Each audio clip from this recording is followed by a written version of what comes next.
और 7 दरख्वास्तों में ऐसी ही बातें कहीं जो हम पहले से ही जानते हैं।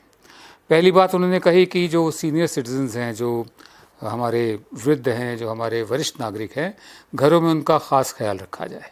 हमारे संस्कार ही यही कहते हैं कि बुज़ुर्गों की देखभाल की जाए, कोई नई बात नहीं की।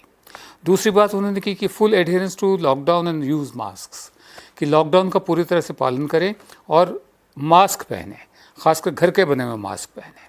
हम सब लॉकडाउन का पूरी तरह से पालन कर रहे हैं, घरों से काम कर रहे हैं और मास्क भी पहन रहे हैं, ठीक है। उन्होंने वैसे एक मास्क पहना हुआ था शुरू में, जैसे ही बोलना शुरू किया वो हटा दिया। अब वो क्यों पहना था और क्यों हटाया, दोनों का जवाब हमें नहीं मिल पाया है। तीसरा उन्होंने कहा कि इंक्रीज़ इम्यूनिटी, अपनी जो जिस्मानी ताकत है, जिस्मानी शक्ति है किसी बीमारी से लड़ने की, उसको बढ़ाएं।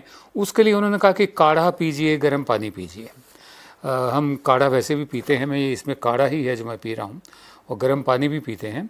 इसके लिए हमें कोई स्पेशल प्रधानमंत्री की या प्रधान सेवक की ज़रूरत नहीं होती ये बातें बताने के लिए।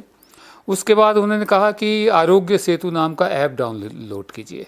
इसमें बहुत पेच है, हमारी निजता कितनी ख़तरे में है, क्योंकि ये ब्लूटूथ भी चलता है।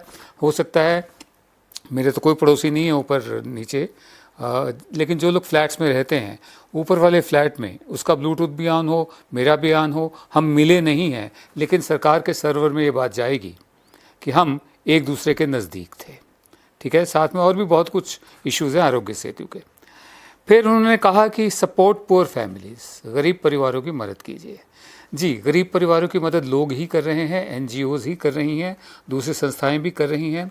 सरकारी मदद हमें पता चलता है कि हो रही है, लेकिन NGOs सबसे आगे हैं इसमें और मदद की जा रही है। खालसा एड एक संस्था है, उसके अलावा इंडिविजुअली हम लोग भी दान दे रहे हैं। तो ये योगदान दे रहे हैं, मैं कहूँगा, माफ़ कीजिए, दान नहीं, योगदान दे रहे हैं, और ये हमें बताने की बात नहीं है।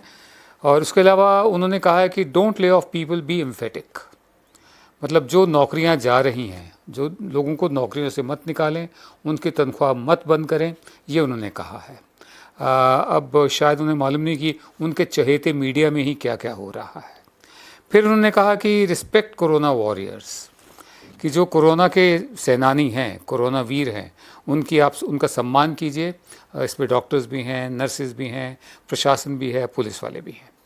अब कल उन्होंने कहा है कि गाइडलाइंस इशू की जाएंगी। ये तो ऐसी बातें उन्होंने कही हैं जो हमें पहले से ही मालूम है। 2 बातें सिर्फ काम की कही कि एक तो 3 मई तक लॉकडाउन को एक्सटेंड किया जा रहा है, और दूसरे 20 अप्रैल को जायज़ा लिया जाएगा ऐसी जगहों का जहां कोरोना वायरस के केसेस नहीं मिले हैं, और फिर तय किया जाएगा कि किस किस तरह की रियायतें इनको दी जाए।